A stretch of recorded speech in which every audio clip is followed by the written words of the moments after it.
नमस्कार दोस्तों, आप सभी का बहुत बहुत स्वागत है। दोस्तों, आप सभी के मन में एक बात होगी कि जो स्टॉक जो है डिलिस्ट हो जाता है वो आखिर उसका होता क्या है। तो हम लोग सब कुछ जानेंगे। अगर आप बिगनर हैं तो ये वीडियो आपके लिए बहुत ही इंटरेस्टिंग रहने वाला है। तो आइए स्टार्ट करते हैं। सबसे पहले गाइस, जो डीलिस्टेड स्टॉक्स होते हैं, जो डीलिस्टेड शेयर्स होते हैं, refer to the shares of listed company that has been removed from stock exchange permanently for buying and selling purpose. That means delisted share will no longer trade on the stock exchange, national stock exchange। और BSE जो होता है वहाँ पे भी ये stock जो है वो रिमूव कर दिया जाता है वहाँ से, और इसमें फर्दर ट्रेडिंग नहीं होती है। तो ये एक क्लियर स्टेटमेंट मैंने आपको बता दी। दोस्तों, जो अभी हमने बात की वो तो थी डीलिस्टिंग का मतलब क्या होता है और क्या होता है डीलिस्टिंग के बाद।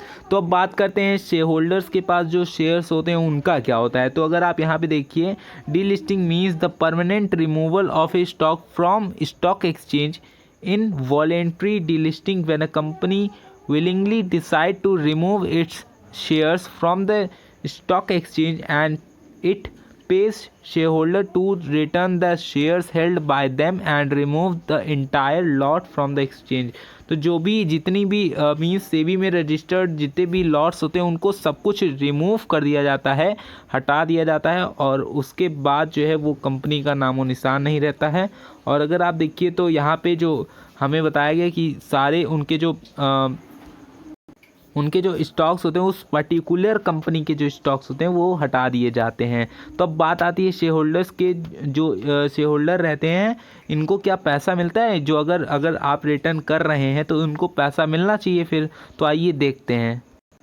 तो दोस्तों आइए देखते हैं कि उनको उनका पैसा मिलता है या नहीं मिलता है। तो यहाँ पे अगर आप देखिए, when a company is delisted its stock no longer trade on the major stock exchange in a direct sense, nothing happens to a shareholder when delisting occurs।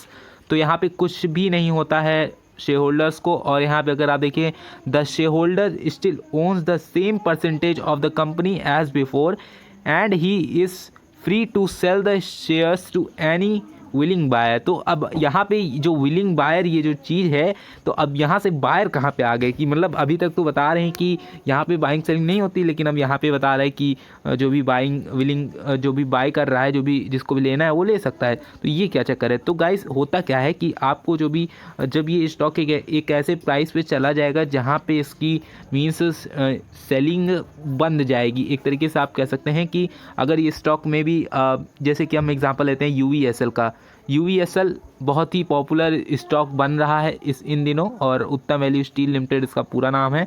अगर आप देखें तो इसमें बहुत इधर साइड बहुत ज़्यादा इसमें गुचुर पुचुर मच रही है। तो ये एक पॉइंट पे चला जाएगा, जैसे 0.05 पे चला गया। तो अब यहाँ पे कोई भी जो है सेलर जो है वो उसको कुछ नहीं मिलेगा, वो एक तरीके से ऑलरेडी घाटे में। तो वो अगर वो कुछ दिनों तक मीन्स अगर वो किसी एक बायर को पकड़ लेता है जो उस स्टॉक को लेना चाहे तो वो वहाँ पे ले सकते हैं। और हालांकि कंपनी डीलिस्ट हो जाती है, बट यहाँ पे आपको उसके एक ऐसे प्राइस पे मिलेगा जैसे 5 पैसे 10 पैसे में आपको यहाँ इस रेट पे चलेगा। बट डीलिस्टिंग का मतलब सिर्फ यही है कि ट्रेडिंग बंद हो जाती है, बट अगर कोई बायर आता है तो वो जो है उसको बाय कर सकता है। लेकिन एक तरीके से डीलिस्टिंग के बाद उस कंपनी में पर्टिकुलर कंपनी में कोई भी स्कोप नहीं बचता है। इसी वजह से कोई जो यहाँ पे विलिंग बाइंग लिखा हुआ है, बायर विलिंग बायर जो है वो नहीं मिलता है। तो इसी वजह से डीलिस्टिंग जो है ये थोड़ी सी यहाँ पे परेशानी वाली बात होती है।